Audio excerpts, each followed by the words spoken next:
مطلقة سألوها بعد الطلاق: ما هي الدروس التي تعلمتيها من التجربة؟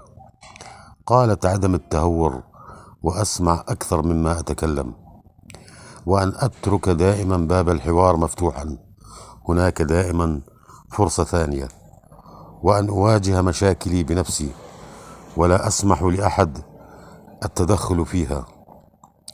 ومن شجعك من أهلك على طلاقك؟ قالت: كلهم تقريبا، ولا أحد قال لي حافظي على بيتك.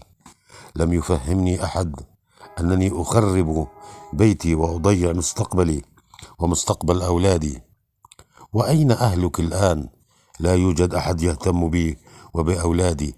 أخي الذي شتم وسب طليقي تزوج ويعيش مع زوجته وأولادهما، وإن غضبت يوما يبكي كالأطفال ويسارع لإرجاعها وإرضائها.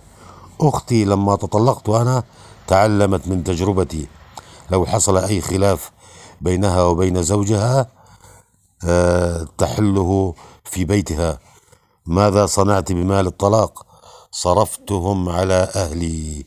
سؤال: لو طليقك يريد أن يرجعك لعصمته، أنا أتمنى أن أرجع، لكن لن يفكر بذلك بعدما جررته إلى المحاكم، وهو الآن يلعن اليوم الذي تزوجني فيه.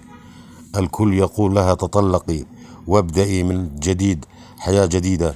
من قال إن الطلاق أمر سهل وبسيط؟ من يجرؤ أصلا أن يقول لواحدة نصيحة تطلقي؟ من يقدر أن يحمل وزر قرار انفصال اثنين كانوا سكنا لبعض؟ إلا إبليس.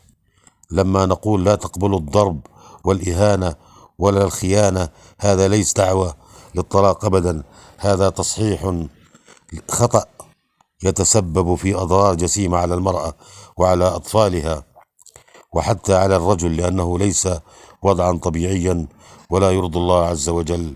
والحمد لله.